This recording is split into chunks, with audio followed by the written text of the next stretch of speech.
The United States $100 bill is a denomination of United States currency featuring statesman, inventor, and diplomat Benjamin Franklin on the obverse of the bill.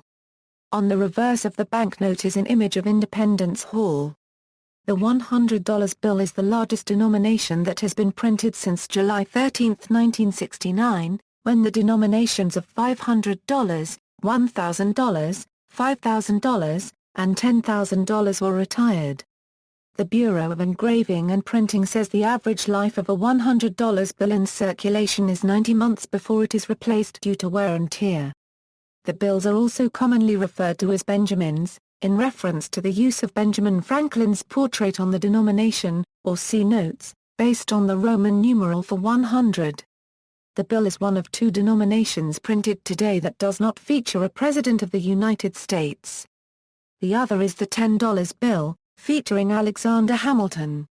It is also the only denomination today to feature a building not located in Washington, D.C., that being the Independence Hall located in Philadelphia on the reverse. The time on the clock of Independence Hall on the reverse, according to the U.S. Bureau of Engraving and Printing, shows approximately 4:10 on the older contemporary notes and 10:30 on the Series 2009A notes released in 2013. $100 bills are delivered by Federal Reserve banks in mustard-colored straps. The Series 2009 $100 bill redesign was unveiled on April 21, 2010, and was to be issued to the public on February 11, 2011, but production was shut down in December 2010 because as many as 30% were unusable due to a manufacturing flaw. Officials discovered that some of the new bills have a vertical crease that, when the sides of the bill are pulled, unfolds and reveals a blank space on the face of the bill. Specifically, during initial production it was noticed that occasionally a sheet of notes would crease. In their replacement, and continuing the high demand of this denomination, the Series 2006A was issued retaining the previous design. On April 24, 2013, the Federal Reserve announced the new $100 bill would enter circulation on October 8, 2013. The new bill will cost 12.6 cents to produce and have a blue ribbon woven into the center of the currency with 100 and Liberty bells, alternating, that appear when the bill is tilted. According to former Federal Reserve Chairman Ben Bernanke, more than two-thirds of all $100 notes circulate outside of the United States, making it the most popular banknote. Large-size note history, approximately 7.4218 3.125 in a per mil 189 79 mm. 1861, 3-year $100 interest-bearing notes were issued that paid 7.3% interest per year. These notes were not primarily designed to circulate, and were payable to the original purchaser of the dollar bill. The obverse of the note featured a portrait of General Winfield Scott. 1862. The first $100 United States note was issued. Variations of this note were issued that resulted in slightly different wording on the reverse. The note was issued again in series of 1863. 1863, both 1 and 2 and 1/2 year interest-bearing notes were issued that paid 5% interest. The 1-year interest-bearing notes featured a vignette of George Washington in the center, and allegorical figures representing the Guardian to the right and Justice to the left. The 2-year notes featured a vignette of the U.S. Treasury building in the center, a farmer and mechanic to the left, and sailors firing a cannon to the right. 1863, the first $100 gold certificates were issued with a bald eagle to the left and large green 100 in the middle of the obverse. The reverse was distinctly printed in orange instead of green like all other U.S. federal government-issued notes at the time. 1864, compound interest Treasury notes were issued that were intended to circulate for 3 years and paid 6% interest compounded semi-annually. The obverse is similar to the 1863 1-year interest-bearing note. 1869, a new $100 United States note was issued with a portrait of Abraham Lincoln on the left of the obverse and an allegorical figure representing architecture on the right. Although this note is technically a United States note, Treasury note appeared on it instead of United States note. 1870, a new $100 gold certificate with a portrait of Thomas Hart Benton on the left side of the obverse was issued. The note was one-sided. 1870, $100 national gold banknotes were issued specifically for payment in gold coin by participating national gold banks. The obverse featured vignettes of Perry leaving the USS St. Lawrence and an allegorical figure to the right. The reverse featured a vignette of U.S. gold coins. 1875, the reverse of the series of 1869 United States note was redesigned.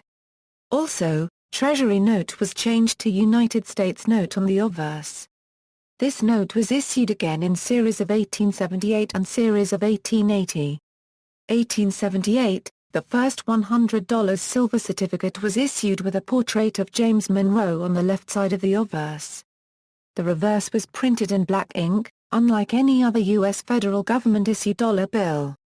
1882, a new and revised $100 gold certificate was issued. The obverse was partially the same as the Series 1870 gold certificate. The border design, portrait of Thomas H. Benton, and large word gold, and gold-colored ink behind the serial numbers were all retained.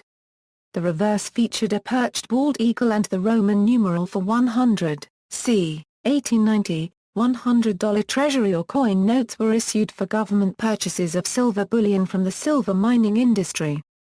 The note featured a portrait of Admiral David G. Farragut. The note was also nicknamed a watermelon note, because of the watermelon-shaped zeros in the large numeral 100 on the reverse. The large numeral 100 was surrounded by an ornate design that occupied almost the entire note. 1891, the reverse of the series of 1890 Treasury note was redesigned because the Treasury felt that it was too busy, which would make it too easy to counterfeit. More open space was incorporated into the new design.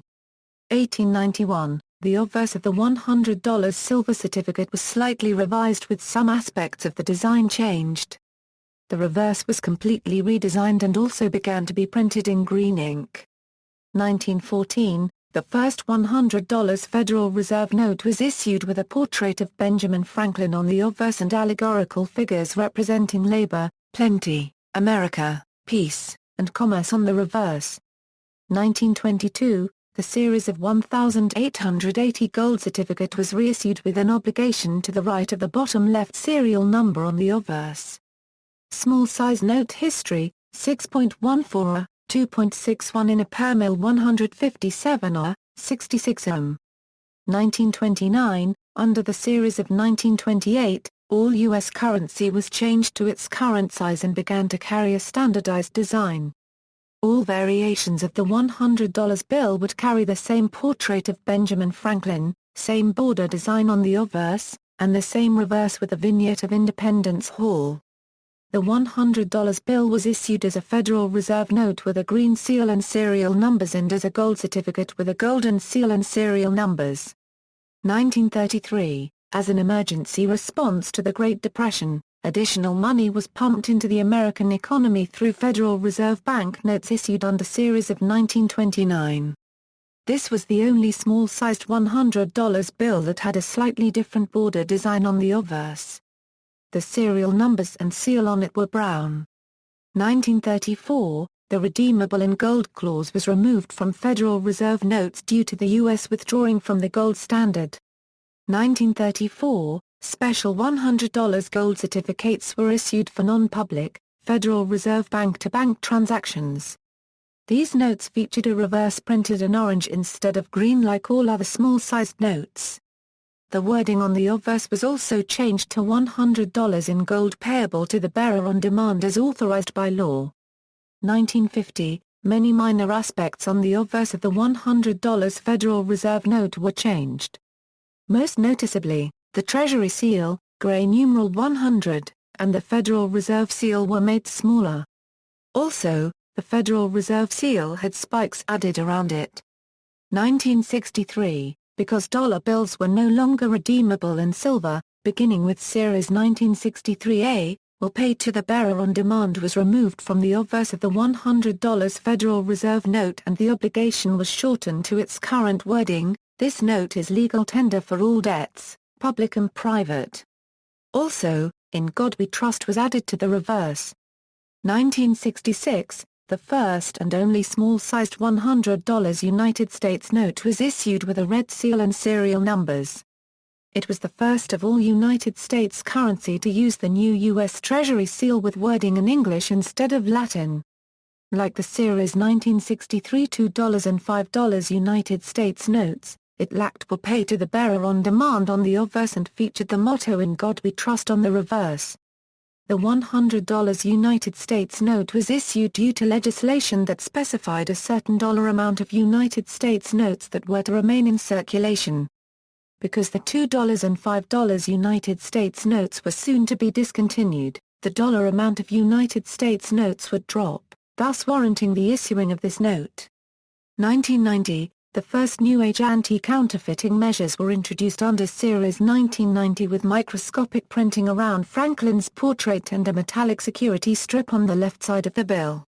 March 25, 1996, the first major design change since 1929 took place with the adoption of a contemporary-style layout. The main intent of the new design was to deter counterfeiting. New security features included a watermark of Franklin to the right side of the bill, optically variable ink that changed from green to black when viewed at different angles, a higher quality and enlarged portrait of Franklin, and hard-to-reproduce fine-line printing around Franklin's portrait and Independence Hall. Older security features such as interwoven red and blue silk fibers, microprinting, and a plastic security thread were kept. The individual Federal Reserve Bank seal was changed to a unified Federal Reserve seal along with an additional prefix letter being added to the serial number, W. The first of the Series 1996 bills were produced in October 1995.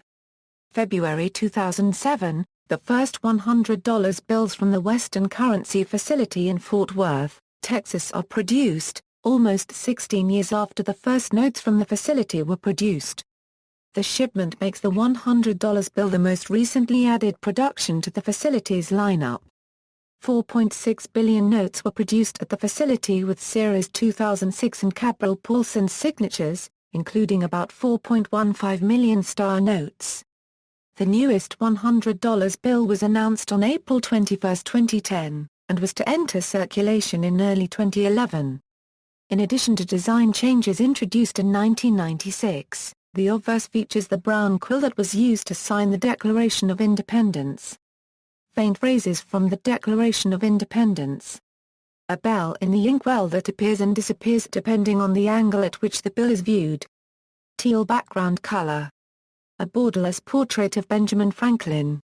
A blue 3D security ribbon on which images of Liberty Bells shift into numerical designations of 100 as the note is tilted. And to the left of Franklin, small yellow 100s whose zeros form the Orion constellation. The reverse features small yellow Orion 100s and has the fine lines removed from around the vignette of Independence Hall. These notes will be issued as Series 2009 with Rio's Jithna signatures. Many of these changes are intended not only to thwart counterfeiting but to also make it easier to quickly check authenticity and help vision-impaired people. Problems in the printing process have led to a delay in the release of the new bills. On April 24, 2013, a release date of October 8, 2013 was announced. 2011, to replace the colorized $100 bills until the problem of creasing is solved. The old $100 bill with 1996 design turns back into production, called Series 2006A and retaining Cabral Paulson's signatures of previous Series 2006. Removal of larger value bills. The Federal Reserve announced the removal of large denominations of United States currency from circulation on July 14, 1969. The $100 bill was the largest denomination left in circulation. All the Federal Reserve notes produced from Series 1928 up to before Series 1969 of the $100 denomination added up to $23.1708 billion. Since some banknotes had been destroyed, and the population was 200 million at the time, there was less than one $100 banknote per capita circulating. As of June 30, 1969, the U.S. coins and banknotes in circulation of all denominations were worth $50.936 billion, of which $4.929 billion was circulating overseas. so the currency and coins circulating within the United States was $230 per capita. Since 1969 the demand for U.S. currency has greatly increased. As of the end of 2010, a total of 7 billion $100 notes are in circulation. The total amount of circulating currency and coin passed $1 trillion in March 2011. Despite the degradation in the value of the US $100 banknote, and despite competition from some more valuable foreign notes, there are no plans to reissue banknotes above $100. The widespread use of electronic means to conduct large-scale cash transactions today has made large-scale physical cash transactions obsolete and therefore, from the government's point of view, unnecessary for the conduct of legitimate business. Quoting T. Allison, assistant to the Board of the Federal Reserve System in his October 8, 1998 testimony before the U.S. House of Representatives, Subcommittee on Domestic and International Monetary Policy, Committee on Banking and Financial Services. There are public policies against reissuing the $500 note, mainly because many of those efficiency gains, such as lower shipment and storage costs, would accrue not only to legitimate users of banknotes, but also to money launderers, tax evaders and a variety of other lawbreakers who use currency in their criminal activity. While it is not at all clear that the volume of illegal drugs sold or the amount of tax evasion would necessarily increase just as a consequence of the availability of a larger dollar denomination bill, it no doubt is the case that if wrongdoers were provided with an easier mechanism to launder their funds and hide their profits, enforcement authorities could have a harder time detecting certain illicit transactions occurring in cash. References. Further reading: Friedberg, Arthur. Ira Friedberg. David Bowers. A Guidebook of United States Paper Money, Complete Source for History, Grading, and Prices. Whitman Publishing. ISBN A0-7948-1786-6. Hudgens, Thomas. The Official Black Book Price Guide to U.S. Paper Money 2006. House of Collectibles. ISBN A1-4000-4845-1. OCLCA 244167611. Willite, Robert. Standard Catalogue of United States Paper Money. Krause Publications. ISBN A0-87341-653-8. External links: Interactive $100 Bill, Evolution of the $100 Bill.